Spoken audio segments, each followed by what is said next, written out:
Welcome to another vlog. So, I decided to talk about next subject, and that is how do I keep my inspiration up? So, I think any artist has that same thing. How do you keep the inspiration up? How do you keep yourself motivated and keep coming with new things and new subjects and new, um, just keeping the juice flowing, the creative juice flowing. I think that's one of the things that I've been really in the beginning struggling with because if you had a long period of time that you're just not doing anything and you just want to jump in back again, it's kind of hard. But there are several ways that you can keep your inspiration up. And I hope that the ones that I have can help you, or at least you can use one of the many methods of getting your inspiration up when it comes to doing your art, whether it's dance or drawing or painting. So one of the things that really helps for me is number one, first and foremost, music. I love music. I listen to music practically every day. I listen to music with anything I do, if whether it's cleaning, drawing, whether it's going to the gym, doing groceries, sometimes even when I'm reading a book, I can be using music. Music for me is the biggest inspiration. And number two. So the second thing that really helps me to keep the inspiration up and to keep the images coming into my head is sketching. Simply just sketching. It doesn't matter if it's right or it's wrong, or that the colors are not right, or it's a little bit off.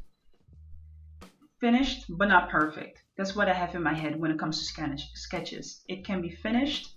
It doesn't need to be perfect. I'm not really bothered about the fact that it needs to be perfect. Sketching is really important when you're someone who draws a lot, because sketching is just is your engine. If you don't fuel the engine, then it's hard to, at the moment that you really want to make something, to come up with something special. You will be much more struggling with the thing that you want to make if you're not sketching, at least for me, than when you actually take the time just to take your sketchbook and start drawing up things, whatever comes into mind, whatever material you want to use. It's a lot easier for yourself just to make sure that you have something always at hand. Because my sketchbook, for instance, it's my library.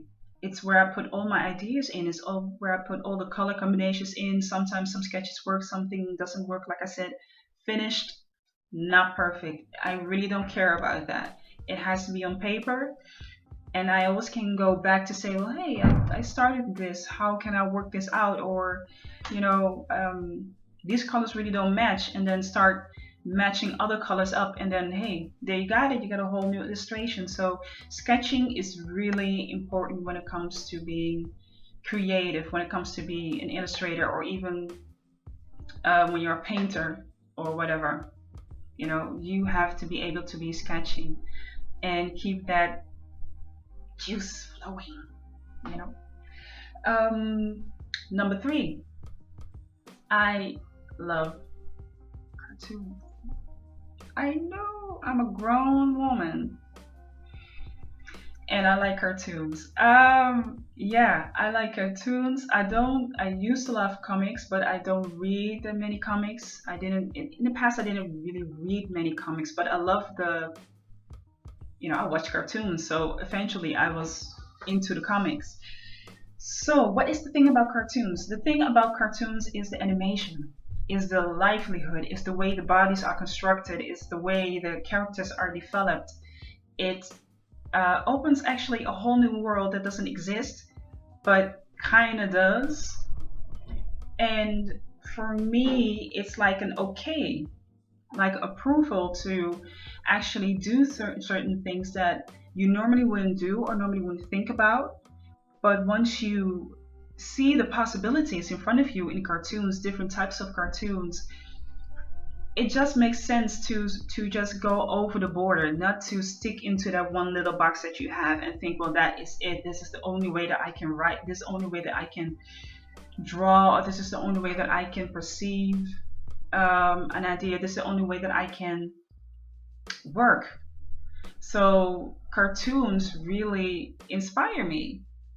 First of all, because they are funny. They're really funny. My favorite cartoon still to this day is Tom and Jerry. I cannot get enough of Tom and Jerry. I can't. And number 4, other people's work. Now, I have to say that is a very dangerous thing to do, and I'll explain. I will come to that, why it is a dangerous thing to do that. The good side of it is that when you look at somebody else's work, you also, like cartoons, get the opportunity to look beyond whatever it is that you are creating. There are so many artists out there. There's so many different types of eyes and ears and mindsets, and they all create infinite possibilities for you to create illustrations. Really, there is no one single way that will work, that will say, well, this is the only way that you can create it. This is the only way that you have to do it. Mind you, if you have a certain image in your head, or you are going for a certain type of job, or it's for a certain type of contract, then of course, then there are certain limitations to what you can produce, to what you can come up with. But in general, there really are no limitations of what you see as illustration or what you see as art. So there are so many different ways and so many different things that people use. People look at things, and to look at other artists actually is like, for me, a boost that says whoever you are and whoever I am is good enough, and you have the possibility to grow and grow and grow and develop your skills into whatever it is that you want to develop in. Because look around you, there's so many ways to do it.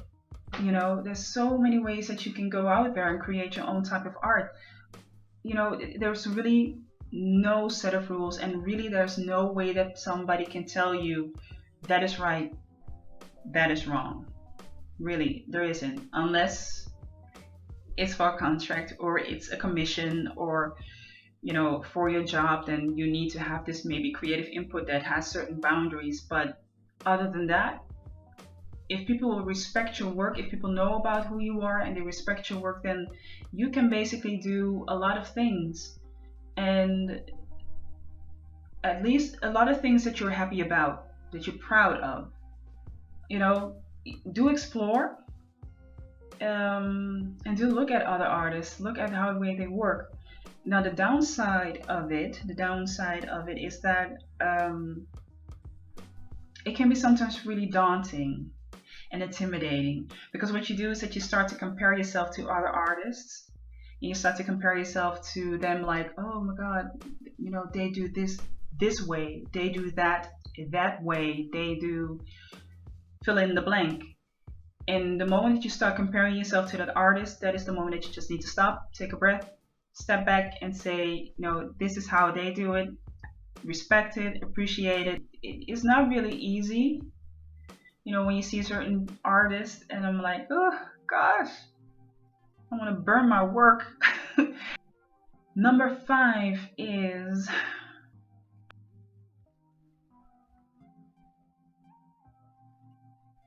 other hobbies.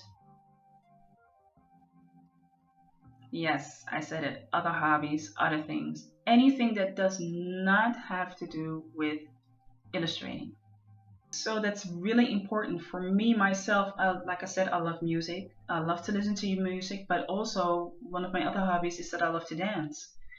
And I love to jam. I love to dance, and music. It just comes back in my life. So that's a really important factor for me to also get energy, and also to release my energy. That's very important for me. What I also love to do is read. Just read books, read stories. The more you read stories, the more you create the storylines in your head, the more things and visions that you start to create, and then also can help for yourself to create all other images that you have. Look in magazines, go out there, go to a shop, go shop in, shop out, look at people, look at how they react, look at how they walk, look at the things they eat, listen to their stories. Those things are so important, because a lot of the things that we do as illustrators, as an illustrator, is that you sit inside in a room and you start drawing, and you're drawing and sketching. But to go out there gives you the opportunity just to step out of your own world, because sometimes it can be a very confined space to be in.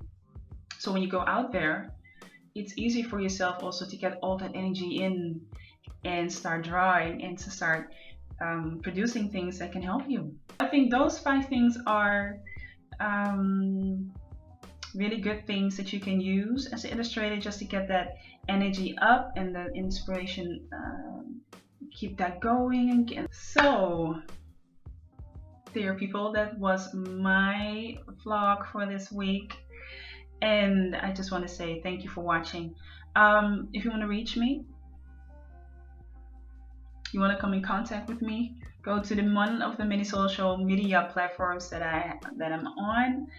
It can be Instagram, it can be Facebook. You can also send me email, the good old-fashioned email. I like them too. So for now, I say goodbye.